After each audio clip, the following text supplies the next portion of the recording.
Ayan, magluluto po tayo ng Italian potato cake o di kaya lo sformato di patate sa Italiano. Nakalaga na po tayo. Nadurog-durog na rin natin. Yun po kasi yung request ng mga amo ko. Kaya yan yung ihahanda para sa dinner. Na may ham, may cheese, may butter. Yan. Yan po yung mga ingredients na ihalo-halo lang natin dyan. Yan, ready na. Ilalagay ko na lang. Ganun lang kadali. Kasi noon pa inaano ng amo ko na magluluto daw ako, nakalimutan kong bumili ng breadcrumbs. Kaya ngayon ko lang naluto. Pero sa kasamaang palad, hindi pa rin ako nakabili ng breadcrumbs. Kaya wala na talagang rason para hindi lutuin kahit walang breadcrumbs. Kasi yun talaga yung nire-request. Ayan, paghalu-haluin lang natin ang mga yan. Ayan. Lagyan din natin ng gatas kasi yun yung parang magpapa-liquid na nga yung gatas. Oo, para hindi masyadong dry. Lalagyan din natin ng cheese. Yung cheese na parmesan. Ayan, lagyan din natin ng konting asin. Depende na sa lasa.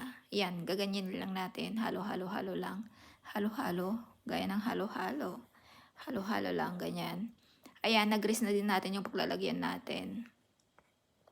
Dapat yan, pag nalagyan mo ng butter, lalagyan mo din ng breadcrumbs, bubudburan. Pati din ito lalagyan dapat ng breadcrumbs, pero wala nga, kaya wala tayong magagawa, ganyan talagang buhay.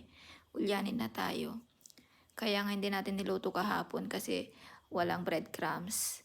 Tapos ngayon, di pa rin nakabili. Ayan, nailagay ko na. Bubudburan pa rin natin ng cheese sa taas, sa ibabaw.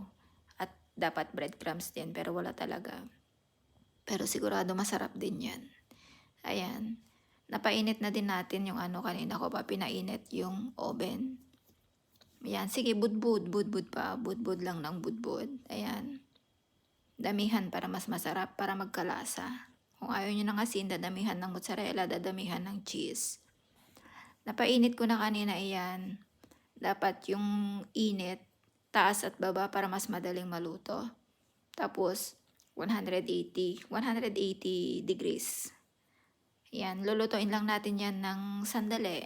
Ayan, luto na siya. Masarap siya, mukhang masarap. Mamaya papatagim natin sa ating mga amo. Kasi ito talaga yung dinner namin. Wala nang iba. Naghihintay na sila, gutom ng mga yan. Kaya ano pang ginagawa natin?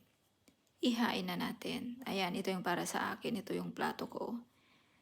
Yan naman, yung matanda, ginaganyan niya kasi mainit. Mainit, para daw mas madaling lumamig. Ito din. Gustong-gusto na niyang kumain, kaya lang mainit. Kaya wala siya magagawa kundi hintayin. Ihip lang ng ihip, ganyan. Kain na tayo, kain na.